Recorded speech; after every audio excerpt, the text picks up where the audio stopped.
सच्चा साथी गोविंद हमारा, बाकी भूल भुलैया है। भव सागर का एक ही माझी, अपना कृष्ण कन्हैया है।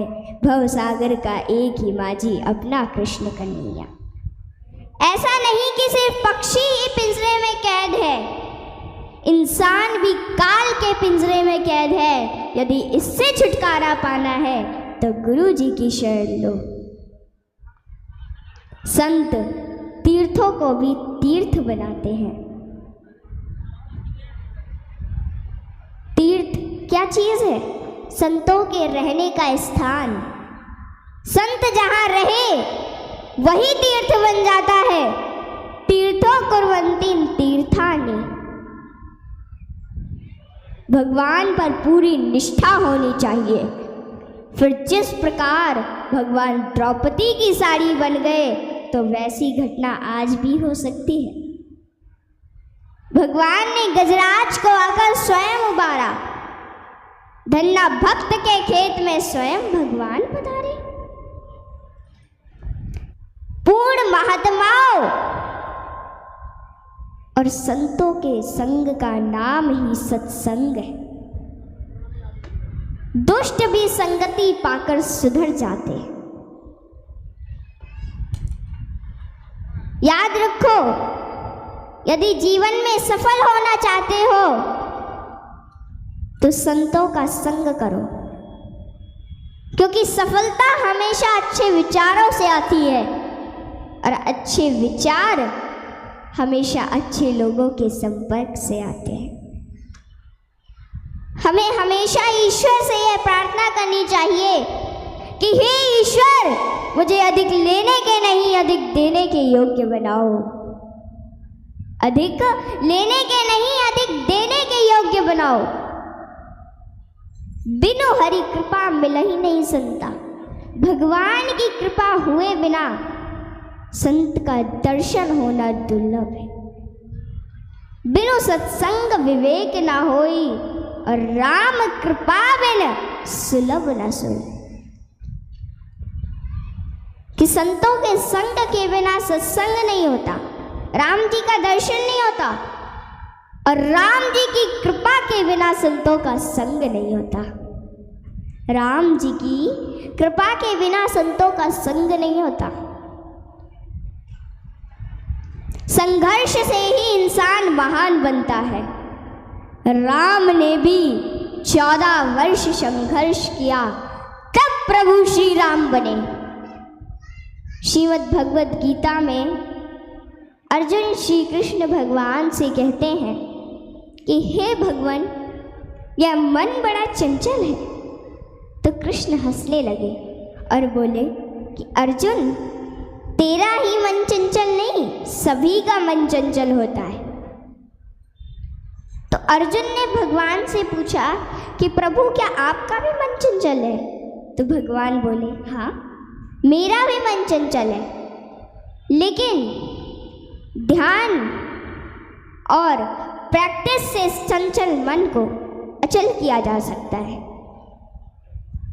इसलिए स्वाध्याय कीजिए, सत्संग कीजिए, ध्यान कीजिए, प्रैक्टिस कीजिए, जिससे ये मन शांत हो जाना शुरू हो जाएगा। तो आप समझना कि आपने माया को जीत लिया, मन को जीत लिया और अब तुम संसार के बहुत महान व्यक्ति हो।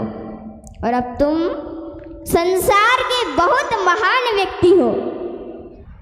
हम मंदिर में जाकर उन मूर्तियों की ओर देखते हैं जिनको हमने बनाया है, पर घर में उन मूर्तियों की ओर नहीं देखते जिन्होंने हमें बनाया है। जंगल में रहो या बस्ती में, लहरों में रहो या कश्ती में, महंगी में रहो या सस्ती में, पर रहो राम जी की मस्ती में, क्योंकि जो डूबे हैं राम जी की मस्ती में, 4 चांद लग जाते हैं उनकी हस्ती में। 4 चांद लग जाते हैं उनकी हस्ती में। जीवन एक रंगशाला है। जैसे रंगशाला के मंच पर पात्र अपना वेश बदल कर आते हैं, वैसे ही इस संसार में जीव अपना वेश बदल कर आता है।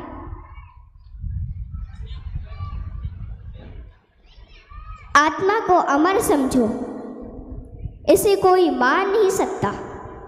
फिर चिंता क्यों? चिंता ही करनी है तो भगवान की चिंता करो। संत का मिलना दुर्लभ है, परंतु वे यदि मिल जाएं तो उनके वस्तु गुण से ही काम बन जाता है। और सज्जनों, श्रद्धा होने पर काम हो तो इसमें कौन सी बड़ी बात है? इसमें कौन सी बड़ी बात है? मन को वश में करने का तरीका, नियंत्रित करने का तरीका। संत कबीर दास जी कहते हैं कि मन जाता है जान दो, गहके राख शरीर। मन जाता है जान दो, गहके राख शरीर। उतरा पड़ा कमान से क्या कर सकता थी?